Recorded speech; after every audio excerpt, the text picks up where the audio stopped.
நாட்டினுடைய எதிர்காலத்தை அவங்க 200 பேருக்கு மேலே இறந்து அந்த போராட்டத்தை நடத்துகிறாங்க. இறந்தவங்க யாரும் படிக்காதவங்க இல்லை, படித்துட்டு நீட் தேர்வை எழுத முடியல. கல்வி என்பது தேவையற்ற ஒன்றாக இருக்கிறது, அதனுடைய பொருள் செலவில் பண்ண முடியலன்னு சொல்லி தமிழ்நாட்டில் அனிதா தான் முதல் மரணம். நீட்டை எதிர்த்து எழுத முடியாத சாமானிய மக்கள்லேருந்து அடித்தட்டு மக்கள்லேருந்து நீட் தேர்வு எழுத முடியல, பரீட்சைக்கு ஃபீஸ் கட்ட முடியல, கோச்சிங் சென்டர் போக முடியலன்னு சொல்லி இறந்தாங்க. அது தமிழ்நாட்டிலேருந்து தான் இந்த நீட் தேர்வு மறுப்பு கொள்கை என்பது உதயமாச்சு.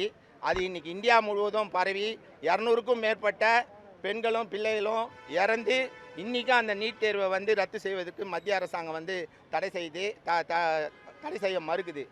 ஏன்னு கேட்டால், நீட் தேர்வு என்பது அது ஒரு சிறந்த கல்விக் கொள்கை, அதை உற்பத்தி பண்ணுறோம், நல்ல டாக்டர் உருவாகணும் அப்படின்னு சொல்லி சாமானிய மக்களுக்கு சொல்லி, நாங்களாம் ஆட்டோ டிரைவர், சாமானிய மக்கள்கிட்ட அரசு என்ன சொல்லிட்டுன்னு சொன்னால், நல்ல கல்வியை தரமான கல்வியை வேணும்னு சொல்லி நீட்டை உற்பத்தி பண்ணுறோம், அதை ஏன் தடை செய்யணும், அதை மறுக்கிறதுக்கு கிளர்ச்சியாளர்கள் இந்த மாதிரியான ஆட்கள் தூண்டி விடுறாங்க. அதனால தான் இந்த போராட்டம்னு சொல்கிறாங்க. அப்படி இருந்தால் ஏன் 200 பேர் இறக்க போகிறாங்க? கல்வி என்பது பள்ளிக்கூடத்துலேயும் கல்லூரிலையும் நடக்கணும், அங்கே தான் கற்றுத்தரணும். கோச்சிங் சென்டர் எதுக்கு? அங்கே போய் யார் பணத்தை கட்டி படிக்கிறது? இப்போ கல்லூரியில் இடஒதுக்கீடு இருக்குது. இந்த 4 ஆண்டு எக்ஸாம்னு சொன்னால் எம்பிபிஎஸ்க்கு அதை 5 ஆண்டுகளாக ஆக்கினா அங்கேயே இந்த கல்வியை கொடுத்துட்டு போகலாமே. ஒரு இந்தியா சுதந்திரம் அடைஞ்சு இதுவரையும் இல்லாத டாக்டர் தமிழ்நாட்டில், இந்தியாவில் டாக்டர் அதிகம் இங்கே தான், மருத்துவக் கல்லூரி அதிகம் இங்கே தான். இங்கே அதை வேணான்னு சொல்கிறோம். பல கல்வியாளர்கள் அதை ஆராய்ச்சி செஞ்சு அதை வேணான்னு சொல்கிறாங்க. அதுக்குண்டான அத்தனை காரணங்களையும் சொல்கிறாங்க. அப்படி இருந்து இந்த போராட்டம் நடக்கும்போது, இந்த போராட்டத்தில் இங்கே ஜல்லிக்கட்டு போராட்டம் மக்கள் திருவிழா மாதிரி தான் போய் பார்த்துட்டு வந்தாங்க. இப்போ அதே மாதிரி தான் ஜந்தர் மந்தரில் நடக்கிறதுல இந்தியா முழுக்க இருக்கிறவங்க போய் வேடிக்கை பார்த்துட்டு தான் வராங்க. அந்த போராட்டம் நிச்சயமாக வெல்லும் வரையும் இந்த போராட்டம் என்பது ஓயாது.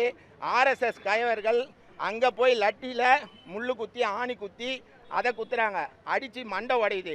ஒரு பெண் இறந்துருக்காங்க, 100க்கும் மேற்பட்டவங்க ஆஸ்பத்திரியில் மருத்துவமனையில் இருக்கிறாங்க. பல பேர் மீது வழக்கு போட்டிருக்காங்க.